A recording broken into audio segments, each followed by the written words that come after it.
Hello and welcome to another episode of On the Floor with Wayne and Rob. I'm Wayne Highlander, National Sales Manager for Bona Adhesives. And I'm Rob Johnson from Bona Training. How you doing, Josh? Or Rob? Pretty good.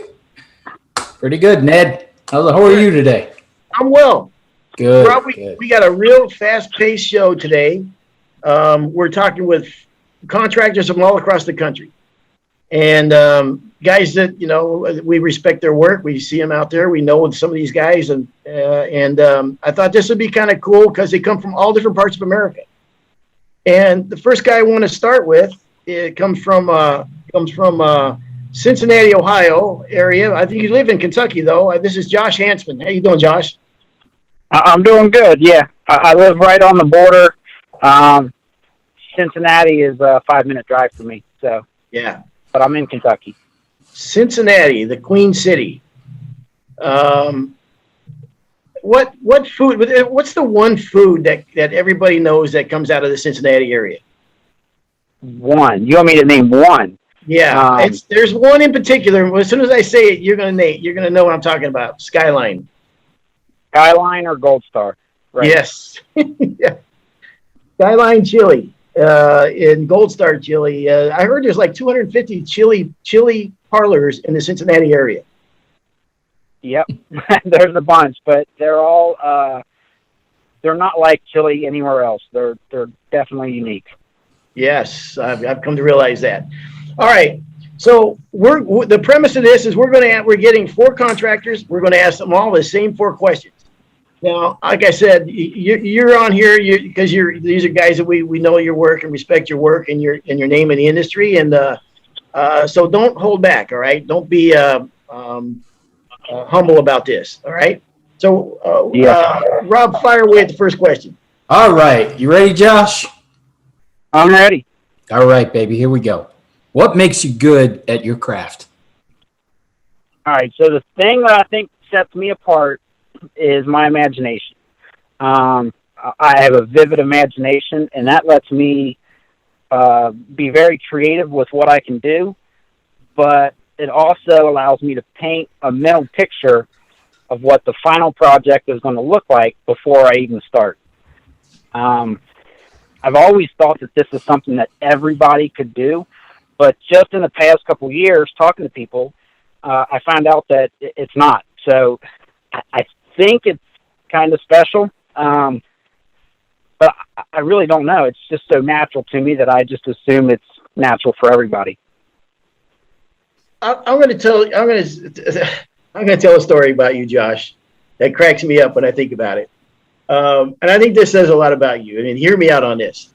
I did a floor, I don't know, maybe 5 years ago now, and it was my entryway, and it was a fancy floor. And as myself and Dave Marzalek came and helped me, and my brother Doug worked on it.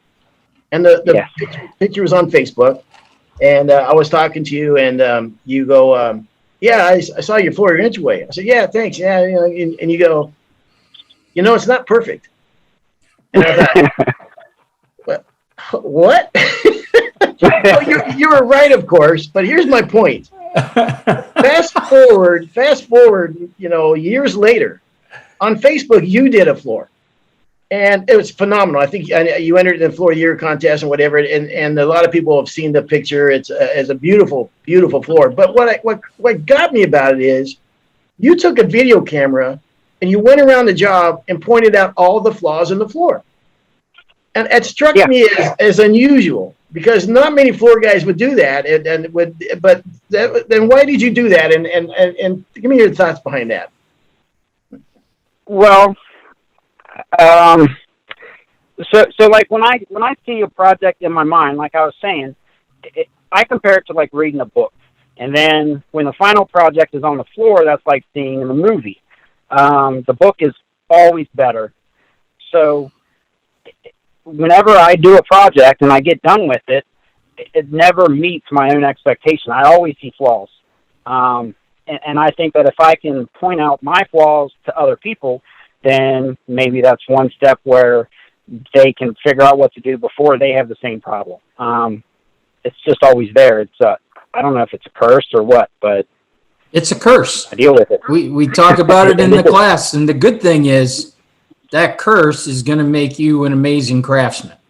When you have that and you're never happy with your work, you're always going to strive to do a little bit better. So that's amazing, because I remember, I've said it 1,000 times, walking out of jobs and looking at my partner like, oh, we're screwed. I said, you see this, and he goes, no, nobody sees that stuff.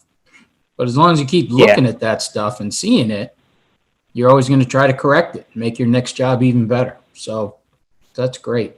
Josh, go back to what you said for a minute. So you can paint a picture. You see the job, but you kind of as you said before, the whole thing even takes place. Are you communicating that to the homeowner? That what I mean? Is that part of what makes you good on a project? Is that you get that across the homeowner? Or is this something you keep to yourself? Well, that's the problem. Like the homeowner don't get it, because I can try to explain to them, and they'll straight up say, I don't understand. I have to see a picture, or you have to draw something up. And a lot of times they just stand there confused and pretend like they know, but it makes it kind of difficult, because I just take it for granted that I know what it's going to look like, and I can't always describe it to them to where they can see it without actually seeing it. So usually you got to draw it out or something, lay some boards out on the floor, do something to help them visualize it. And I should have said this in the intro, Josh, you work for Cincinnati Floor and Window Company, right? That's correct. And you're the lead man for that company. I like to think I am. Yeah. Yeah. Yes, I am. Yeah. Very good. All right, Rob, fire away at the next question. All right. What's the biggest challenge in the future facing wood floor professionals? All right. So the biggest challenge I see is finding people that appreciate the trade. And I'm talking about sand and finish in particular. Of course, finding the next gen to come in, helpers, and just next gen of floor guys to come in that appreciate doing the work, but also finding homeowners that appreciate the work. Because nowadays there's so many products out there that mimic hardwood floors where, it's sometimes it's kind of hard to find a homeowner that appreciates the time and effort that goes into solid hardwood sand and finish. I'm sure you guys have been there. You go to a job and the homeowner's like, oh, I have these beautiful floors. I want to refinish them. And you're like, they're not wood. Yeah. They're either tile wood look or an LVP or something. And even some of the engineer products that are so thin that you can't sand them. And I see that as we develop more and more products that look more and more like wood, it's going to make real wood be a little bit more harder to get across as something that is valuable. Yeah, and that's when their investment pays off, with a real hardwood floor, right? Is when that chance that they can refinish it, they can change the decor as times change and what have you. If Wayne and I step back in our time machine, we had to battle a little thing called Pergo. And remember, Wayne, everybody, that was it. Pergo was going to take over the world. You don't need hardwood floors anymore. Everything was going to be Pergo. It was a thorn in our side for a little while, but it finally, wood floors finally took it back over. So I think we'll see the same thing. But I agree with you. There's a lot of products out there. We've done a couple of podcasts on, the dangers of some of this vinyl plank and tiles, whatever you want to call it. So yeah, I think more and more, the more people know about this stuff, the less you'll see it used. All right. Question number 3. Best advice to someone breaking into the trade. Don't be afraid to ask for help. There's so many times it's just so easy to phone a friend. And I've done this to Wayne a lot. I would always have a question. I would call him, and I'd always be nervous, like I'm bothering him or something. But, as I've posted more stuff on social media, I get people that call me sometimes now, and I kind of realize I don't I would hope I'm not bothering Wayne asking questions, but when people call me, I kind of feel appreciative of it, and it kind of makes me feel good that somebody's coming to me for help. So I've called other guys too, just people that I've met on social media, and I've never had anybody not want to talk to me or turn me down. And everybody's very helpful with any question you throw at them. So use that to your advantage. If you got a question for somebody, don't be afraid to call, text, message them, and just say it. And more than likely, you're going to get an answer. And if not, they'll probably refer you to the next guy that can answer it for you. I think that is such a good response. And I think as our trade kind of gets smaller, the world gets smaller because of social media. It's amazing to me how many guys are willing to do just that, to reach out and help somebody on a job. They need somebody. We've seen it before on one of these chat rooms where, hey, my van burned down. I lost all my equipment. Where do you live? I got an extra sander. I got an extra edger. And I think that's so damn cool, man. And like you said, we talk about the learning curve in this trade all the time. But you're right, Josh. I mean, you could reach out to somebody. I mean, there's been some guys in my life that I've reached out to on different floors asking for different opinions and stuff. And guys are always willing to. Here's my rule, man. If I appreciate that you really take the trade seriously, that you're trying and everything, then I there's nothing I will ever hold back. And I know you're the same way. I see you give out, even like that video you did. That video really struck me that you did that, man, because I think not very many guys would do that. Would point out that areas that were they considered flaws. And like I said, that floor was stunning on any scale. It was stunning. So I think it's a craftsman thing. I definitely think it's a craftsman thing. Craftsmen like to share what they're doing with other craftsmen.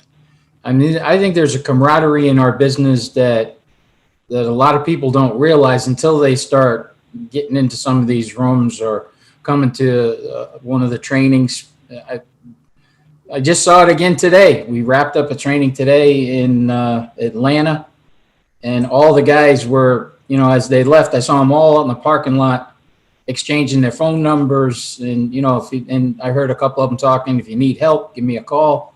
I mean, there's a fantastic camaraderie in our business. And I think like you said, because of social media getting smaller, I think people are just more willing to help everybody. Hey, Josh, tell us something that would surprise us about you. So I run into this a lot. Something that surprises a lot of people is that I do not own my own business. I am an hourly guy for another company. I did at one time. I was on my own, had my own thing for about 5 years, but I decided that it was not for me. And I ended up joining a company that I did a lot of sub work for. I've been with them for, 6 or 7 years now. But there's a lot of times people on social media when they call to ask me something, and I tell them that, and they're kind of shocked. They're just like, "Oh, I thought you were that company. I didn't know you worked for them." And but that's just because you work for a company doesn't mean you don't have to have passion in what you do. You can still love what you do and work for somebody else. You don't have to own your own company. Companies need people like me. So it kind of shocks a lot of people that I'm not my own company, but I'm just an hourly guy. Companies need people like you. Oh my God, you have no idea. You're worth your weight in gold. Forget about it. And I agree. I've said many, many times that to me, I think a lot of guys that do own their own company, and it's no disrespect whatsoever, but would maybe be happier working for somebody else. Because as passionate as you are, and a lot of guys are about the trade, I mean, I know myself. I mean, when I turn on that big machine, all my troubles go away, man.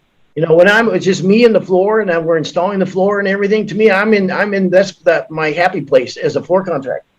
So I totally get that, Josh. I respect that, man. And I knew that about you, so yeah, that doesn't surprise me. I want to get to one other thing. This is pretty freaking cool, man. What's your daughter's name that sings? Is it Chrissy or Emma? Emma. Okay. So yes. I'll tell you something so you put in that. I'll tell you something else that surprise you about Josh. his daughter sang at the world famous Tootsie's Bar in Nashville, Tennessee. She played Drops of Jupiter. And I watched that video, man. So brag about your daughter for a little bit. I thought that is so darn cool. So she sang at Tootsie's in Panama City also. So she does a lot of that. She's picked all that up on her own. She has a local place here in Newport, Kentucky, Sis's, where she performs once a month. She's done a couple of festivals, fairs, and stuff like that. How old is she? She will be 18 in July. Wow, man, pretty cool. The guts that it takes to get up on stage and do that, man. And she's talented, man. I mean, you know, I listened to it first because she's your daughter. Then I just kept listening because she was just damn good. So pretty cool. Yeah, it's fun. Yeah, it is fun watching her. So she's off to the UK next year, I think, is where she's going. So we'll see where that leads to. Go Wildcats. What do you think the turning point in your career was? Oh, well, the turning point for me was when I left being on my own and actually joined another company. Because when I did that, it opened up so much more. That company had a lot more resources than what I had when I was on my own as far as equipment. Because I was immediately given dustless sanding equipment. That company is responsible for sending me off to schools. My first school was at the Bona school down in North Carolina. And then since then, I've been to 4 NWFA schools. Got to go to the expo. So, like, I've been in this business for about 18 years, but it wasn't till the last 6-7 years when I joined this company when I really started opening up and getting to do and learn more and more things. So it was a big change for me, and it was for the better. That's awesome. That's great, man. And to tie that's this a turning point. Yeah. And to tie this into Kentucky, I've always said, if you got a thoroughbred, man, you let him run. You know what I mean? You got a guy that has that much talent, man. You let him run. You give him the tools he needs, and you help him be successful. That is a plus. I do. I have a pretty good spending limit with the company I'm with, and as long as I can justify that we need that tool, we usually end up getting it. Nice. That's awesome. So one more quick question for you then. You got a role model in this industry or someone that's really helped you along the way? Man, that's a tough one. Well, I mean, I would think when it all comes down to like my first school that I went to, Wayne was my instructor at that school, so that's where it all started, really. Oh man, I was hoping to God you weren't going to say Rob. There's one for Wayne. I've had Rob as an instructor too. We did a Star Wars floor together. Well, you know what? I think you're going to be a role model to a lot more people than maybe you realize, Josh. I mean, I really respect the kind of work and quality of craftsman that you are, man, and that you're always trying to get better and you're always looking for the next thing, man. So I appreciate you making time to be on the podcast. Hopefully we can get you on down the road. Are you an inspector, by the way? I am. I'm not an active inspector. We got that just for the credibility. Yeah, got you. Okay, so maybe down the road there's some topics that we can get you to talk to on the podcast as well. So I'd love it. Love it, man. Thank you, Josh. You kicked this program off real good for us, and appreciate it. And I'll be talking to you down the road, man. All right. Thank you. Thank you. Have a good one. Bye. All right. Bye. Rob, our next guest is Kurt Dozick. He's from Kurt Dozick Wood Floors up in Michigan. So we went from the great state of Kentucky and Ohio, going up north now into Michigan, close to the Detroit area. Is that right, Kurt? Yes, sir. Just outside. All right. So introduce yourself a little bit to the audience. 54. I'll be 55 in August. Been in the biz, for all intents and purposes, about 40 years. We've now sort of broken into the higher end market, with sand and finish, and just seems to be the train keeps rolling, and we're doing very well right now. That is awesome, man. I hope everybody listens to that because there is a high-end market. I just did a class in Atlanta, and a lot of the talk here was, oh my God, you can't get more than this, and this is a tough market. But I think every market is a tough market, but you need to have to, like you just said, break into that high-end market because that's where it really starts to pay off. Took a long time, but we made it. Well, I talked to a lot of guys up in Michigan. And Michigan, I don't know what's in the water in Michigan. I've said it before in this podcast. There's some damn good floor guys in the state of Michigan, man. And you are definitely one of them. And I've been told by more than a couple people that you're one of the better sand and finish guys, installation guys in Michigan. So we're asking everybody 4 questions, Kirk, and we don't want you to hold back and be humble. All right, I mean just shoot us, what you really think about it. And there's 4 questions. Rob, you want to start? Yeah, I'll start. All right, you all set? Yes, sir. All right.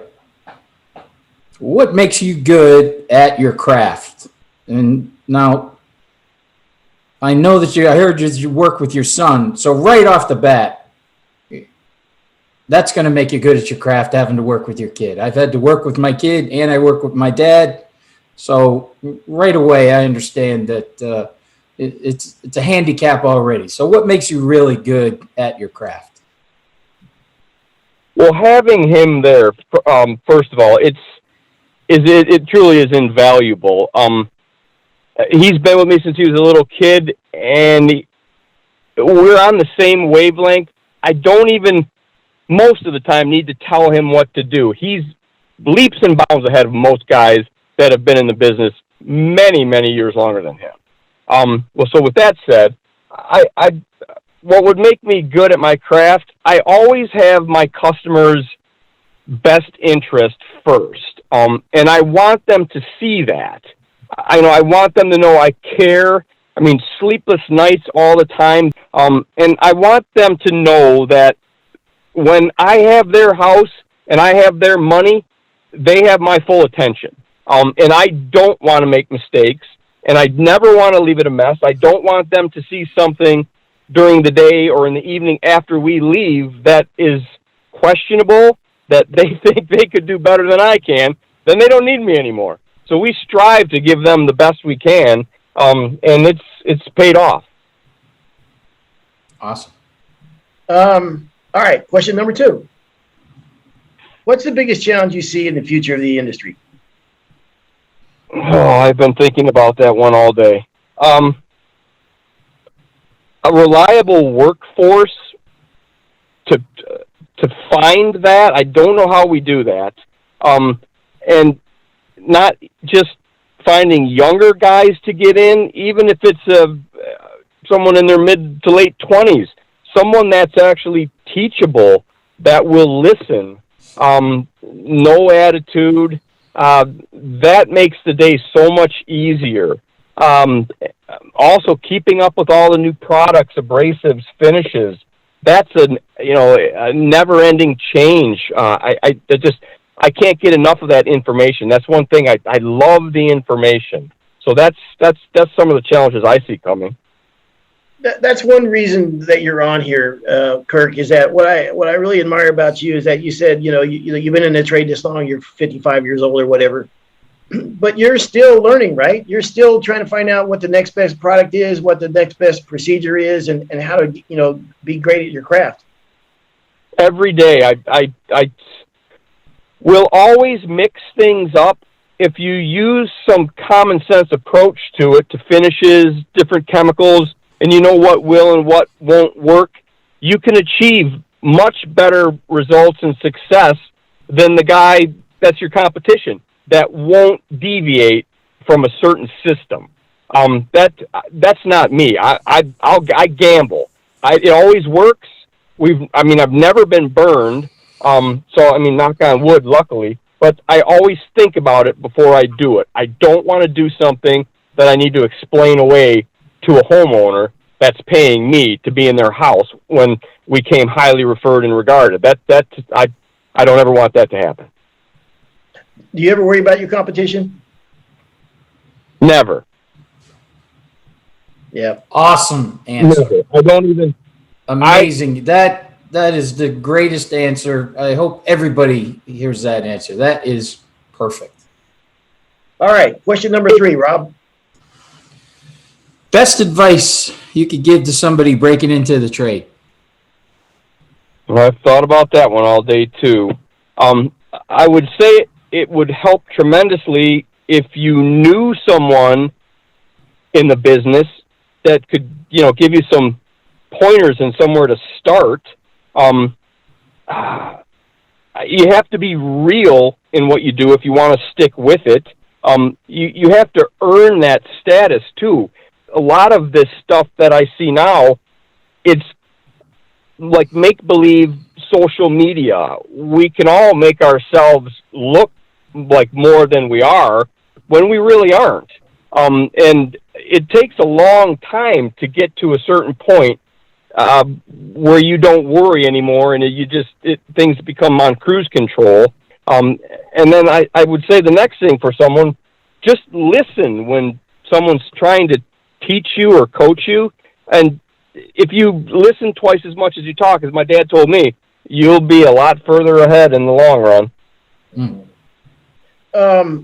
Nice piece of advice. If somebody calls you with a question of the problem, how willing are you to take a few minutes and help the guy out? We do it almost daily, Wayne.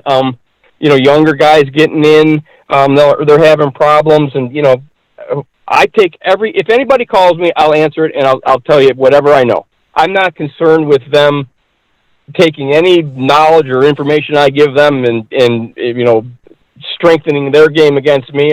It doesn't concern me at all. I'll always help. I mean, multiple times we've gone out on jobs. I never ask for money. My son and I will go out and we'll spend a whole day and work with you for free.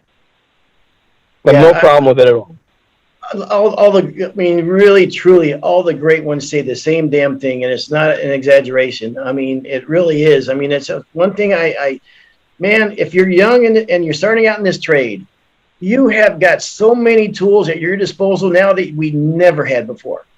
We didn't know anybody to talk to years ago. We didn't have schools. We didn't have social media. We didn't have guys were like all on our own little island back then. All on our own little island. When I was 100%. Yep. When I was an apprentice carpenter, I'll never forget the journeyman I worked for. He used to tell me, the more I teach you, the less I know. In other words, he didn't want to teach me nothing. You know what I mean? Right. He saw me as competition to him. He didn't want no part of it. And I never felt like at that age I could go up to a Kirk Dozick and say, hey, I don't know how to do this layout, man. How would I go about starting that? I would be too intimidated to ask and felt like I didn't deserve to ask because I'm just a young kid that don't know anything. But, man, guys now are so willing to, man. And I think because it's just an appreciation of the trade, and we want to see the trade continue, man. So I got a lot of respect for you for that reason. Question number I hope it does continue. Yeah. Sorry to cut you off. Question number 4. Tell us something about you that would surprise people.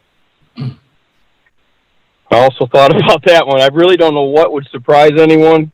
Kind of what you see is what you get. Been known to come unraveled a few times. I'm very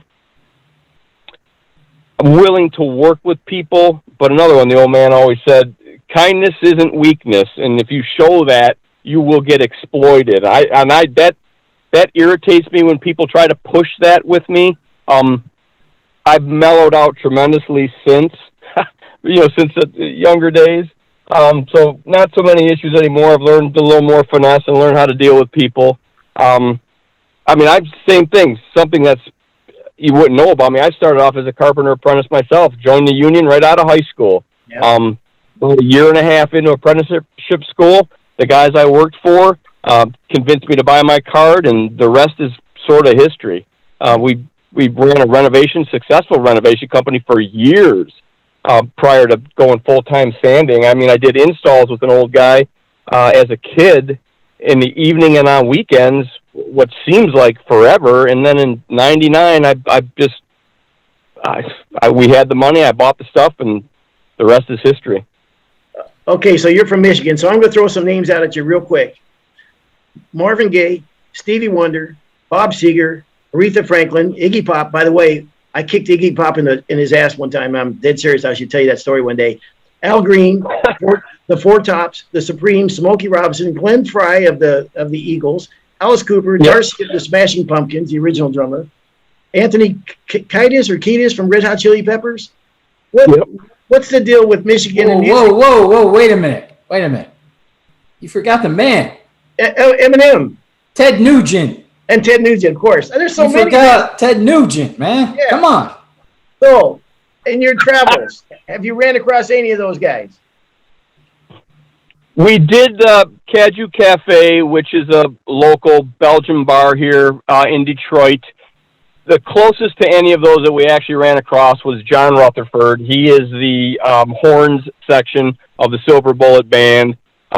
Great guy, very connected in that musical world, but not actually run across any of the real big names. That would be about the closest. Very interesting cat. I mean, very, very well known, great musician. But Detroit, it's in the water here, like you said earlier. There's tons of top-notch musicians come out of Detroit. Where's Jay Giles from? Because people in Boston think Jay Giles is from Boston, and people in Detroit think Jay Giles is from Detroit. I don't think he's from Detroit or Michigan at all. I don't think. I don't think so. That would be Peter Wolf. I don't think so, but I don't know for sure. Yeah, I don't think so. But I could be wrong.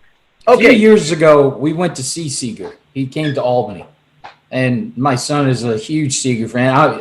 I made him a Seeger fan because living in New York, it got to a point where it was like Ali or Frazier. Were you an Ali fan or a Frazier fan, or are you a Springsteen or a Seeger fan? So there's a lot of Springsteen. I was totally Seeger. I was anti-Springsteen, all Seeger.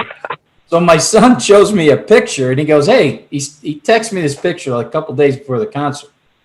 Texts me this picture, and he goes, who's this? And it was, this real old guy, beard, almost looked like Santa Claus, Dolphin, And I was like, I don't know, who's Santa? He goes, it's Bob Seger. I was like, wow, man, did he get white, So he says, geez, I wonder how his voice is going to be, because what a concert. It was Jay Giles and Bob Seger. And this was, 5 years ago.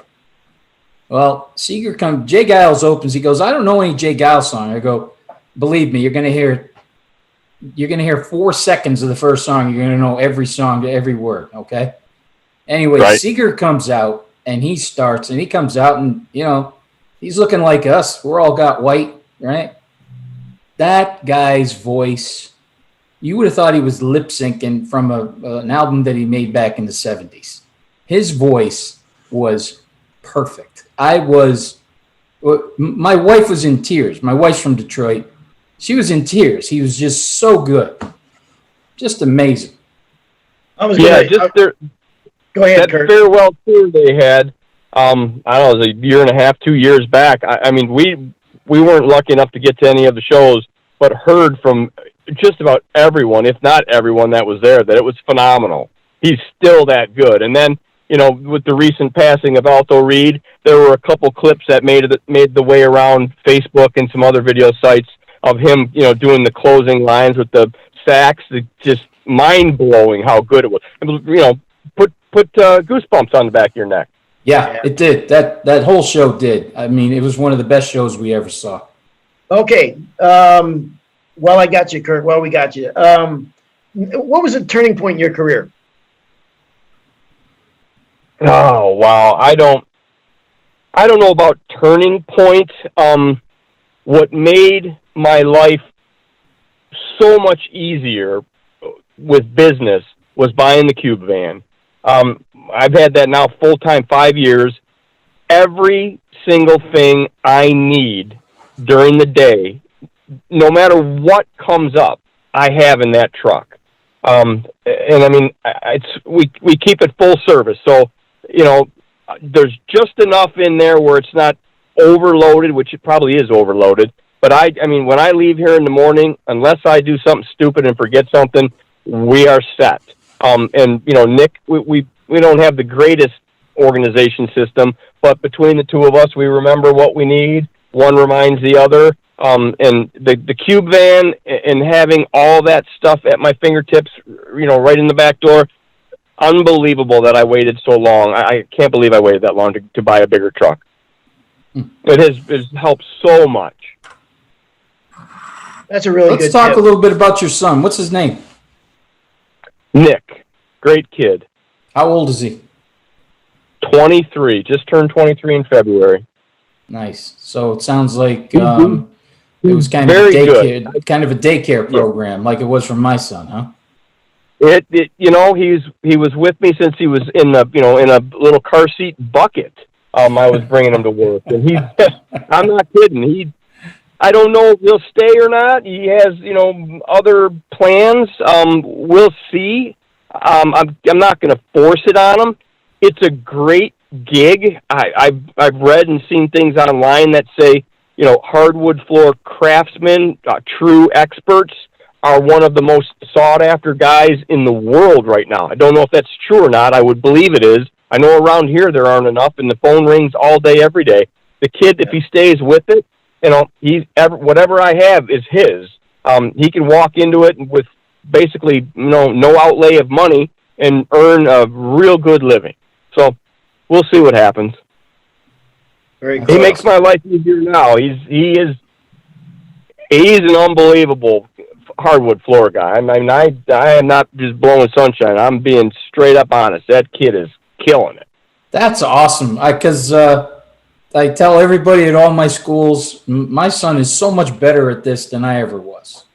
And I think it's this next generation coming up, like your son there, that really starts to see it as a craft. Did you have any role models coming up in the industry, Kirk? Anybody that's helped you out, or role models that you looked up to? Well, obviously you. I mean, I've Oh no, always. I'm not. Oh, I really Oh my no, God, I don't come deserve on. that, man. And I'm not saying that for that. I've always enjoyed those calls, and one guy that I truly became great friends with, it's probably been a 20-year run, is Johannes Boonstra.